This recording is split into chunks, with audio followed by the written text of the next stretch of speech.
présidence o tokomi natandaka message boye pasteur moko atelema pa abetio oh moi quoi mais qu'est-ce qu'il y a les kamoni na mama bato abetio mbata mama na no mona wakambote pasteur lobi boy abi loba soki mutu ya mutu wana ozomona soki ke yo zanzamba soki alali moto kopela na mboka oyo bato bakokufa koleka a se déguiser à traverser Brazzaville akende na ekoluka mboka ya exil akende mission na ye esili moninga nanga yebisinga abi yebisa ye afongola côté le colonel ya droite bande wana akangiango depuis 4 ans eza pona nini moi pour lobi pasteur ozakana pota na lokolo yango lataka sapato même na butu même na veille pasteur fongola nan moi pour abaluki moins de 10 minutes pasteur Kawata était là ramati message va pesier maman natangi relater ngana nezaki ndene na relater abi mukonzi ba pesa ke message akokauka boye te weza message akokauka pasteur Kawata oka moko sala ba conférence pasteur Kawata jeudi azumboka yende mukonzi mboka loba ke nzamba ko pambola nzamba ko batela nzamba ko tambola na yebo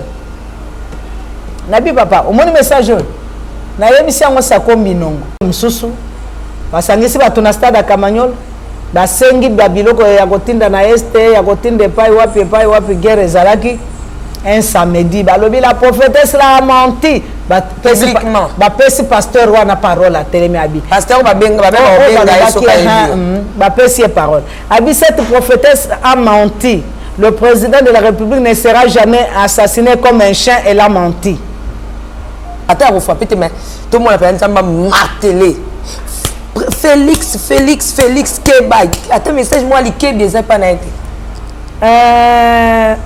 nalina lo babo président Félix Yambo azamwano ayokaka pesa Joseph Kabila qui a se préparé pour na tinete lo la élection ba poni mwana Tshisekedi ndia kozana muto amboka so bo pesi était 3 ans makile ko tanga botu na nzambe te maman bani ba kopo kala ba pesi mwana Tshisekedi makile ko tanga ekotanga ya 3 ans nzamba déterminé 3 ans message ezali basa élection te me bazwa bokonzi bapesa mwana ya nzambe alobi boye yebisa Kabila Joseph président ya tangwana a se préparer abima apesa mwana ya Tshisekedi azozwa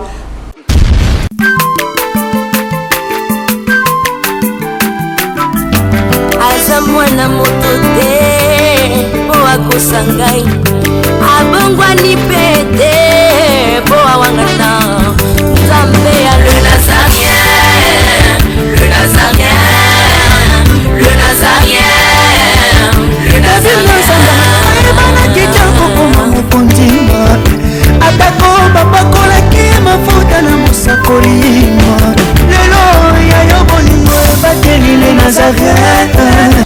Même si je marche dans la vallée de l'ombre de la mort, je ne crains aucun mal. Shalom.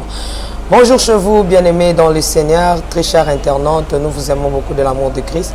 Toujours à mon poste, comme dit Habakkuk, la princesse de l'Éternel, la Sartifani Mokwa, pour vous donner le mieux qu'on peut, Nandila Kayankolo, Nabiso Ismasia, car c'est lui qui nous donne la force, il nous donne la joie de lui servir et aussi de vous servir.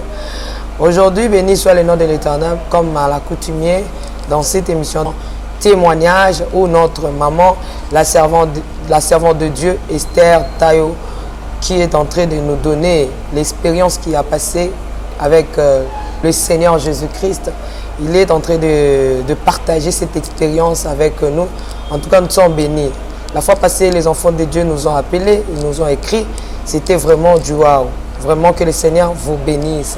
Mais avant de lui dire un bonjour, de saluer la servante de Dieu, j'aimerais demander à la régie de nous balancer un cantique pour la gloire de notre Seigneur Jésus-Christ, car la princesse, je suis née le 13 novembre pour la gloire de notre Seigneur Jésus-Christ. Je demande ces cantiques et on se retrouve tout juste après. Danser avec moi le Sako Mokonzi. Alléluia. Merci le roi de rois.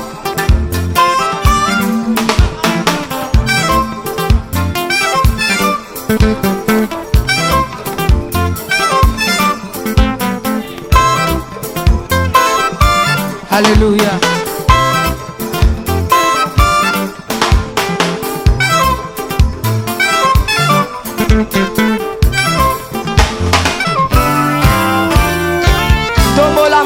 na yo likolo.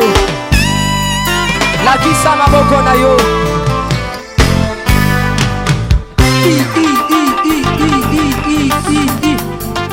Sakat. Sakat. On y va. Ah. Salaboye, salaboye. Assis sur son trône. Salaboye. On y va. Assis sur son trône. Encore. Encore. Encore. Ah, ah, ah. Afandi na ngwende na ye. Yesu azaya kofanda. On y va. Assis sur son trône. Afandi, afandi, afandi, afandi. Assis sur son trône. Fandi saye, fandi saye, fandi saye. Nazo mono te tika Yesu afandi. Afandi, afandi, afandi, afandi. Merci Jésus. Merci Jésus. Afandi, afandi. Salaboye. Salaboye. Salaboye. Gardez-la Yesu le sako. On y va. Gardez-la. Gardez-la. Gardez-la. Gardez-la. Gardez-la. Gardez-la. Kaka. Kaka. Yambalo ya daba ministre bakokata. Nazolo bakatela yelo sako. Katela yelo sako. Katela. Katela. Katela. Nazo monote. Nazo monote. Nazo monote. Nazo monote. Salango boye. Dosé. Tolobi à tout. Yoka. Merci. Tolobi boye. Yambaloyo. Ata ba ministre bakokata. Ata ba généraux bakosala nini? Nalobi ata ba ministre bakosala nini? Ata ba président. On y va.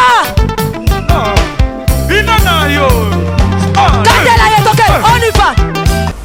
Kabila le père à Koti. N'a eu message à papa Kabila le père comme tu as dit.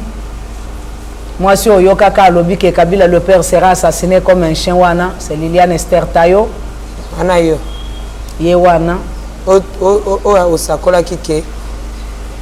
Que musée que ye akosala ka 4 ans ekozala boye mutu so akozonga ye soit a kende boye soit akozala te voilà. Et ça jamais bimelaka après lui ou avant lui.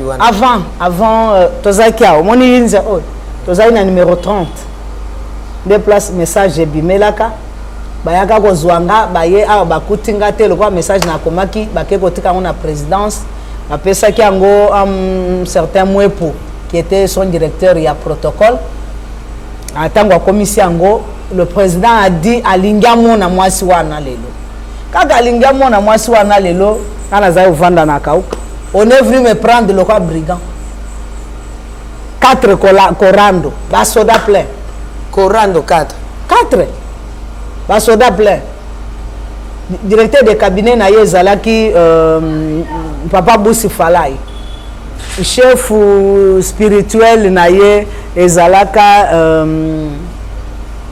pasteur Kawata okaya moko pasteur Kawata oyo moko kaka oyo OK akei bayaki kozwanga o bazobenga na présidence tokenda wana kolenga baye kozwa mutu kaka ndenge wana tongo biso wana na présidence o tokomi natandaka message boye pasteur moko atelema pa abetio moi pour abi mais qu'est-ce qu'il y a likambo nini na mama batu abetio mbata mama nano mona makambo te pasteur abi weye mwizi wewe uko natafuta franga wewe ozoluka mbongo yo moyibi ya mbongo soko za na posa mbongo le baba peso mbongo omoni mutu ya mutu wana ekolala na sete moyibi mwepo alobi melikambo nini mwasi ya mwepo s'appelait maman Hélène elle est aux États-Unis pasteur Mazati le lazi pas kombata je ne sais pas azaba to bayaka na bakadoko je ne sais pas. OK. Alobi boy abi loba soki mutu ya mutu wana ozomona soki ke yo zanzamba soki alali moto kopela na mboka oyo bato bakokufa koleka moninga na nga abi répondre ye yebisa ye mutu moko akokufa zate il faut andima volonté nzambe soki asali volonté nzambe abiksi vi na ye soki aboyi volonté nzambe volonté nzambe ezalaki nini nzambe ayebisaki biloko ekomata talo carburant ekomata mbongo oyo ya ye nango nouveau Zaïre nous éco-chité soki nouveau franc soki éco-chité ekozala na valeur lisusu te a se déguiser a traverser Brazzaville akende na ye koluka mboka ya exil akende mission na ye esili pasteur atomboki aye kotelema bi bon sikoyo prophétiser na nunga soki oza musakoli ya solo moninga na ngai yebisi ngai abi yebisa ye afongola côté le colonel ya droite bande wana akangi yango depuis 4 ans eza pona nini aza na pota moko ya cancer na le colonel wana pota wana ezoka ye pona nini tuna ye deuxième problème yazo miloba pasteur église ne ezalaka wapi mwasi na ye na bana bazalaka wapi ndako avandaka ezalaka wapi voilà wana mwepo atelemi aloba nini yo po tuni na tuni kaka ndenge bazoyebisanga nga bazotinda nga naloba nakoloba kaka obatindinga ye sikoyo abaluki na nga alobi boye mwepo alobi pasteur ozalaka na pota na lokolo yango elataka sapatu meme na butu meme na vei pasteur efongola nanu mwepo azali koloba mpe ezalaki na garçon moko azali kokumba mwepo kombo na ye moins quelque chose comme ça moins oui oh fongola nanu oh non oh tika alinga fongola bi oh tika donc pote za ya solo Hélène pe abimi mwasi ya mwepo donc pote za ya solo yango zoboya ba mema mama epa ya président ezani bon ngana lingi nzamba yebisanga pourquoi permettre pota o yezo kangai na lingi nzamba yebisa penga pourquoi ye a permettre que ngana zana mwasi te na zana bana te mwepo alobi me yo ozwaka biloko awa ya kolia ke ozaka na mwasi na bana te sikoyo yo ozaka na mwasi na bana te nzoka nde nakanisa banda mokolo wana de mission na ye na présidence esalaka nini esilaka je crois ayoki bongo ale tokoti na mutuka toke tokomi kuna na présidence tokuti papa Bousse Falai directeur de cabinet na bato mosusu azali kotravaille na bango bamemi rapporteur abanda kokoma makambo nazoloba tusa me message na ye nango ya kokoma yango wana babi président azozela yo bato na pasteur Kawata o pasteur Kawata sakei babengi papa Bousse Falai abengi pasteur Kawata oza wapi abi ana sina bimi na oya abi oso bimi est-ce que koko zongela ngawa dans 10 minutes parce que le président a besoin de faire quelque chose comme ça de recevoir une personne abi oui je suis encore là abaluki moins de 10 minutes parce que Kawata était là ramati message va pesi maman natangi relater ngana nezaki ndene na relater abi mukonzi ba pesa ke message akokauka boye te weza message akokauka pasteur Kawata oka moko sala ba conférence pasteur Kawata j'ai dit pasteur Kawata alobi message no eza ya kokauka mukonzi bapesa ke message boye tata soko okufa olamuka omona kanzambe soki ndeni kende pakola message no mafuta président zozela pakola message mafuta yebisa yeke zamba alobi akopambola yoza c'est quoi ye azumboka yende mukonzi mboka loba ke nzamba kopambola nzamba kobatela nzamba kotambola na yebo nabi papa omoni message na yebisa ngo sakombi nongo sakombi nongo po ko meloko azawana eza mabolongo oyo azali koteka ba journal awat Zambe alobi boye alobi ko trafiquer na ba plupart ya ba message ebele a trafiquer ngo eza message na biso yanga onzamba pesa kana muninga nanga bo sikoyo Nzamba alobi akokomisa sakombi nongo bobe na yebisi message wa bangi alobi akokoma ne message akokomisa na présidence te alinga bebisa musala na ete mais Nzamba alobi na ye boy atomboli ye lokola pic-pong akotike likolo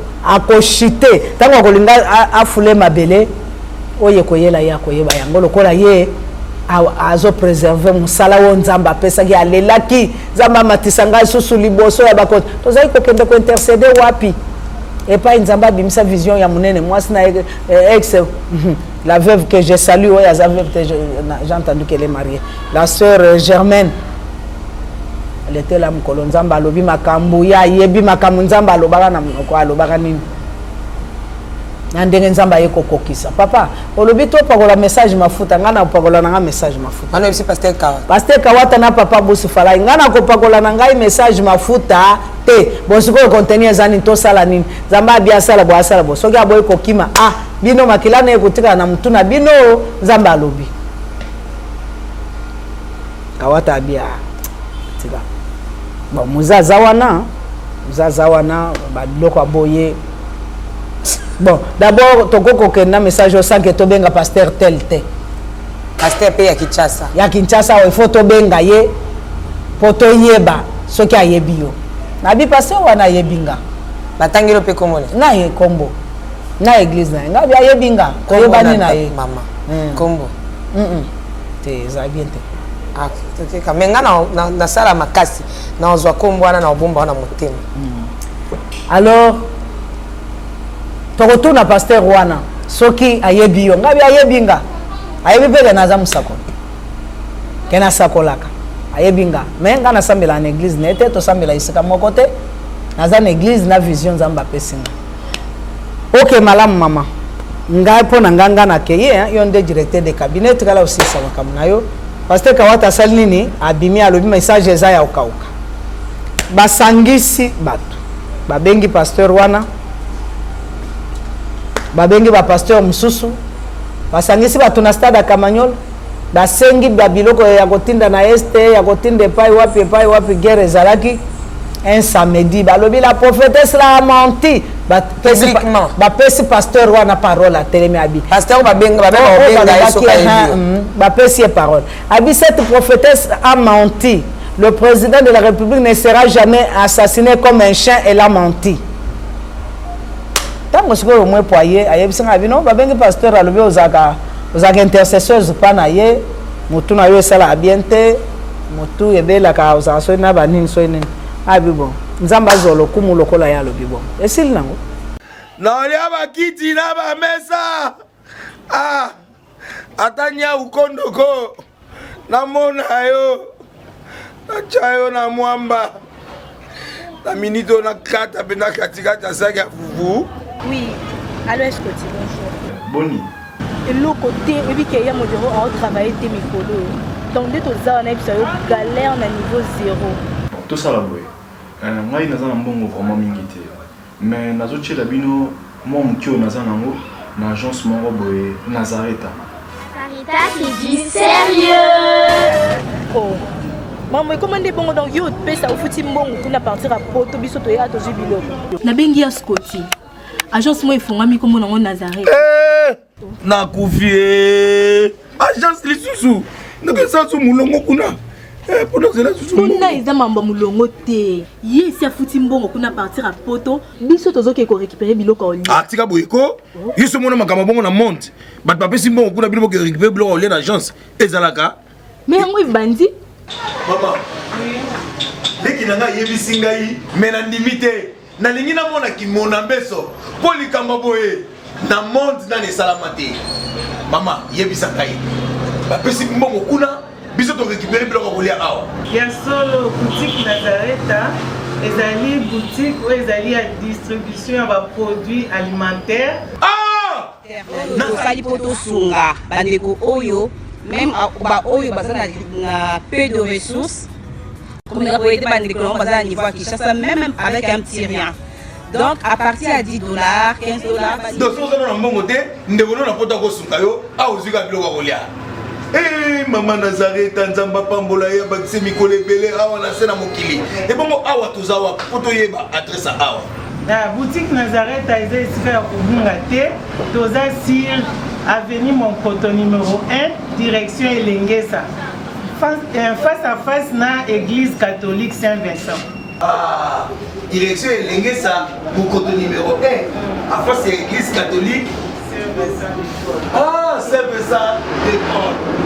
Bon numéro de téléphone, vous avez monté déjà, vous avez on a 3 numéros pour Paris, vous avez un numéro pour la Suisse, vous avez un numéro pour la Suède. Ah! Non, non, non, non, non, non. Nazareth, nous allons la Congo ici. Julia, nous allons la Kangisa qui a foufou.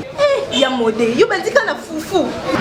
Oui, pour la Nazareth, tu as un système en bimbi, dans Bongo Shingo. Bon, ok. Vous allez sérieux. C'est du sérieux. Bien-aimés dans le Seigneur, merci. Topé Simon Motena Komona Bisiga nous sommes grâce à Kolanda Bisso. Tozali na prière pendant 30 jours. Tobanda qui en route aller les premiers, peut aussi sango les 30. Mais les 30 ango to sepeli ke bana nzambe nyonso ba bénéficier na grâce ya prière oyo eko passer na les Nazaréens. Donc tout ça la prière en direct. Émission économique en live. Tokobondela pona bato en direct. Na ebike mukolango nzamba ko se manifester na ba don lokola ba guérison pe ya ba réponse pe ya ba solution. Et ba question boko luka ko poser si ba témoignage ozo le kana. Donc lokola nzambe akozala na kati ya likam oyo pona ba solution, alors na sepeli ke yo moto pa o sepeli ko soutenir likam oyo benga na numéro à les Nazaréens pour otia connexion à yo. Et vous allez le 30 novembre. Puis vous allez en direct, donc tu reçois temps. Moi, na merveille à Koleka pour nous poser quelques questions. Les Nazaréens et aussi que la kati et correct à Nathan aussi ka pasteur Timothée et la sœur merveille Kozala pour nous partager ensemble l'ensemble. Mais ming to vana na kati ya prière parce que prière ezali moko ya réponse o ici quand Nzambe a répondre. Na bi ke mukolango Nzamba okangola batebele akopamola batebele pe akosala ya batebele. Donc numéro les Nazaréens benga tia connexion à yo. Bakokeza tema do soutenir Nzambe Nzamba kopambola bino. Parce que ce jour-là le 30 et vous allez à 19h, vous allez en direct Nzambe apambola bande connaît sur les Nazaréens, pe bande connaît sur bazu occasion ya kolanda biso kolo apambola bino. Ezali abino passer Timothée, tokozana bino ensemble au nom de Jésus les 30. Do soutenir Nzambe Nzamba kopambola bino. Merci.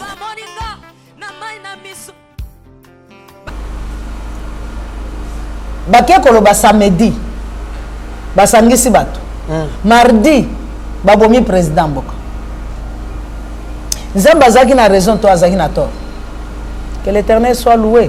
To tikali to continuer na biso na vie chen ndenge to zayo kende na mama te tala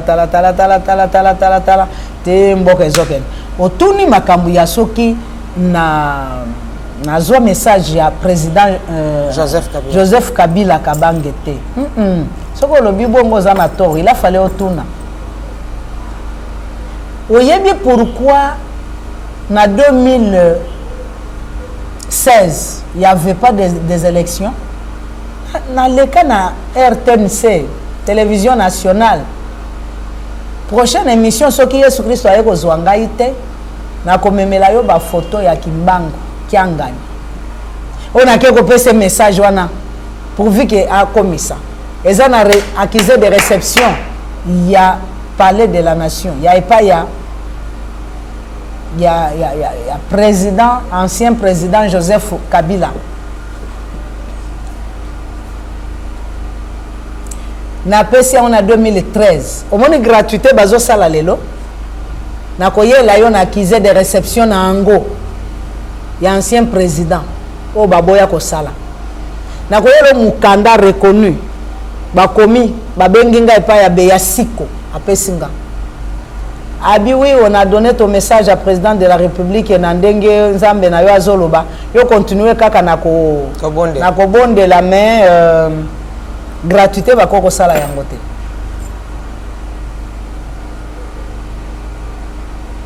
Soko lobi bongo Nzambe ezaka kate hotel mpona président te.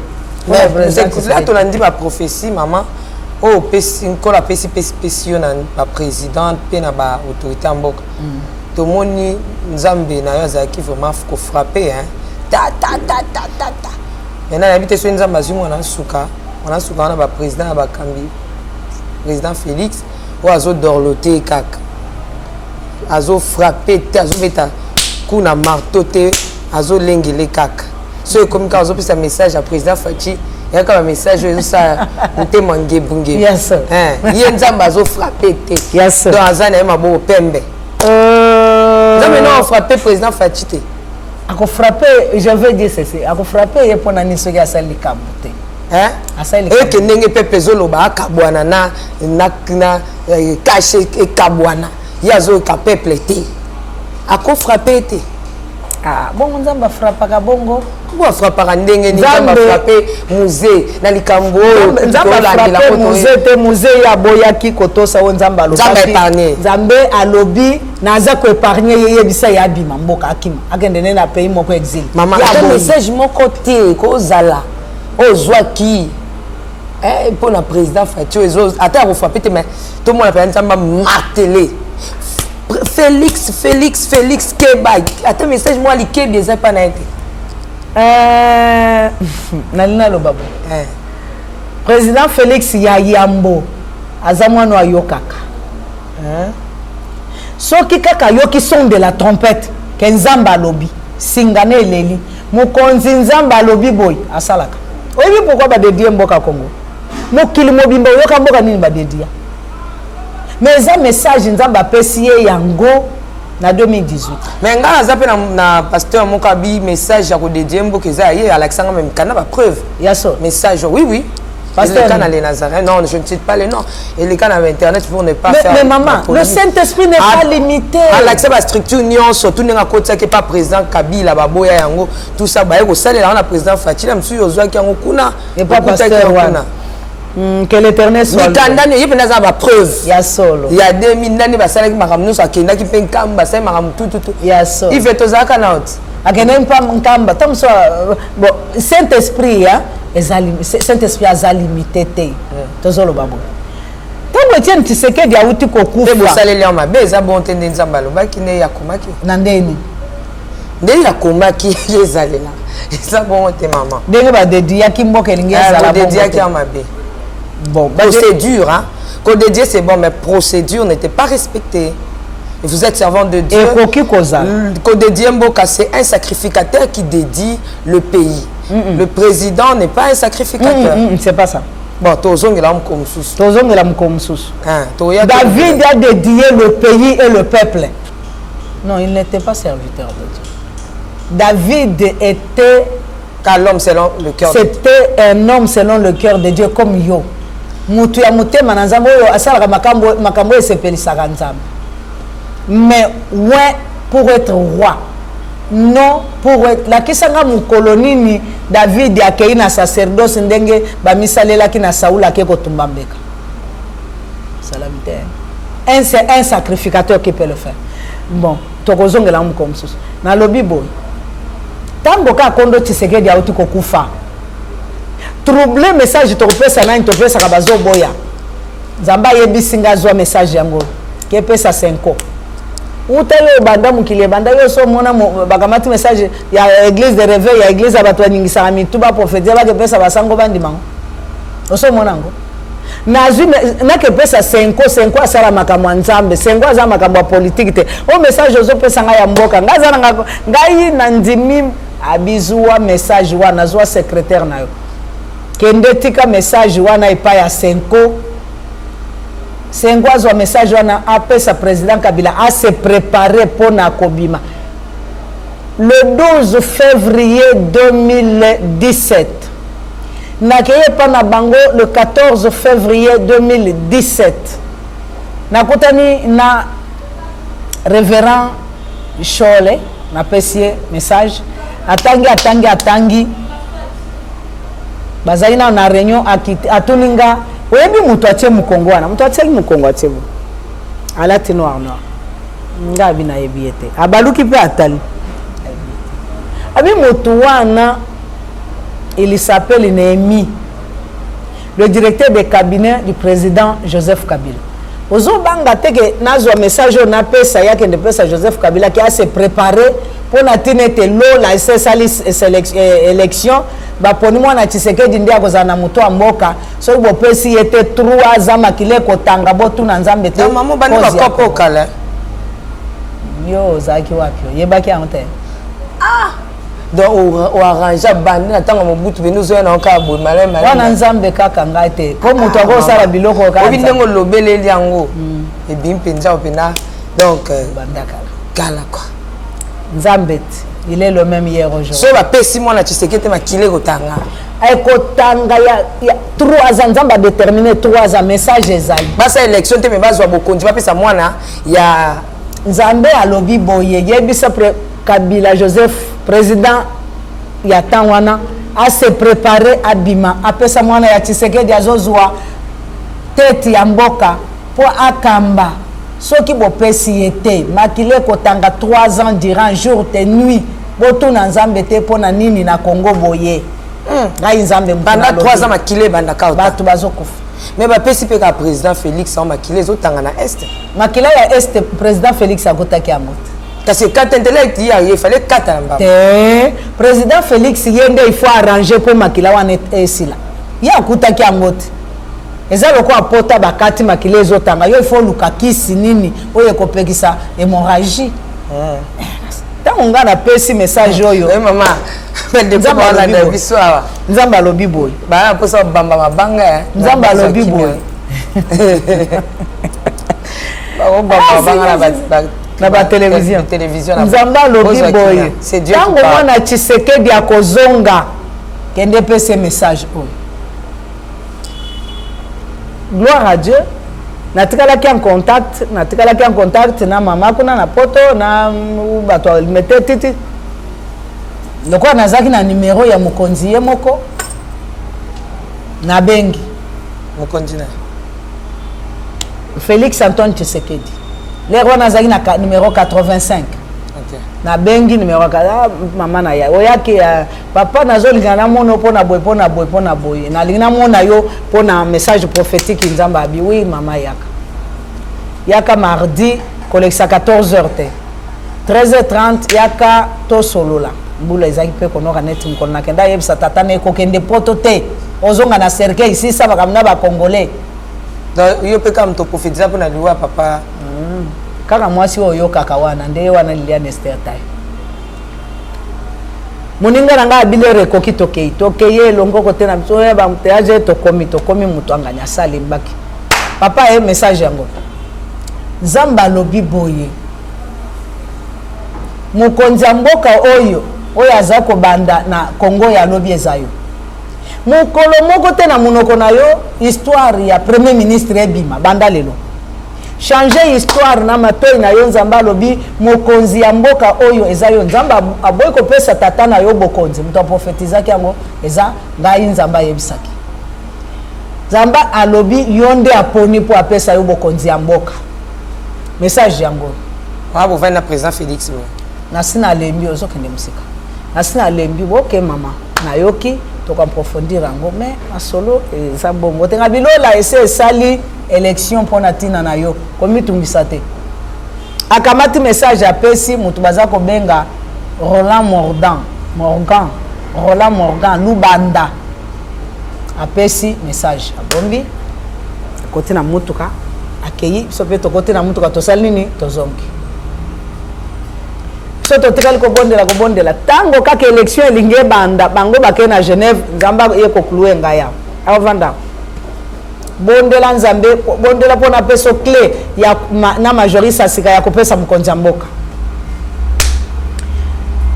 na ye to sambeli na basali na Nzamba wa papa Nzamba bitanda maboko na tandi manji na Nzamba ye na clé akitisi na maboko na nga okay majorité ya sika etelemi libanda kamata clé oyo kende opesa Tshisekedi opakola ye mafuta ye mutu akokamba mboka tango yo kopesa ye clé akokunda tata na ye soki akomi mokonzi tango yo azokoma na pesi ye bokonzi akunda tata na ye soki akundi tata na ye quelque temps après apesa ngai Nzambe mboka adedie mboka epai na ngai nga nalingi nazala mokonzi ya mboka oyo mupepe mbonge maladi kufa nakosisa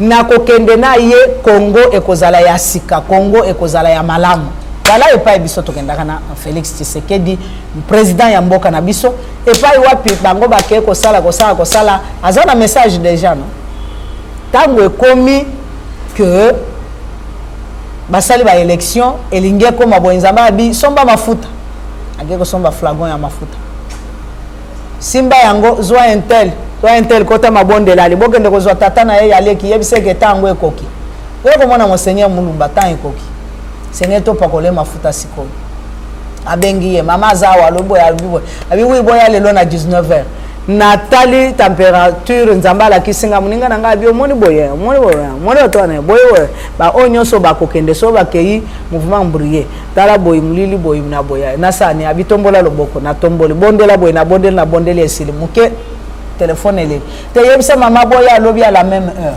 esili gloire à Dieu to kotina mutu ka tozonga kate tozongi lobi wana to yeko kende to komi kuna tozi monseigneur Mulumba azui biso wana te na Béatrice Hotel bayambi biso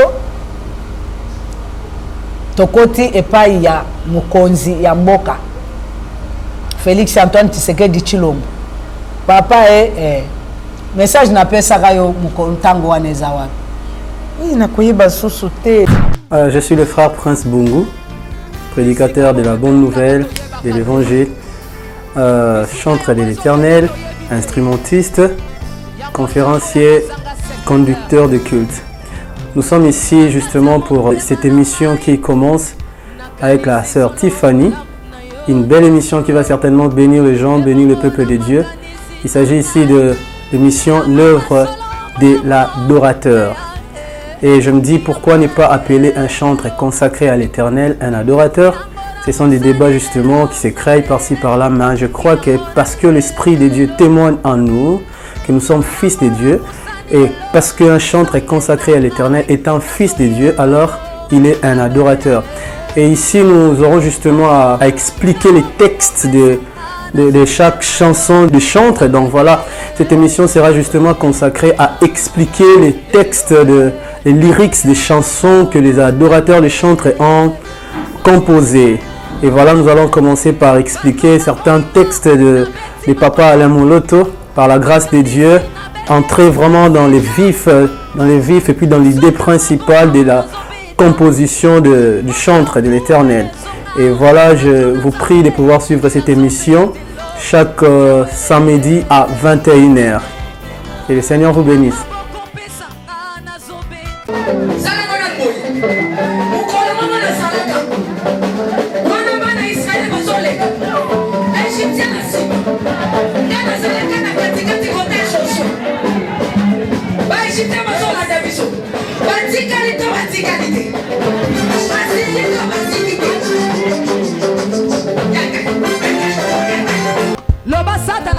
Problème.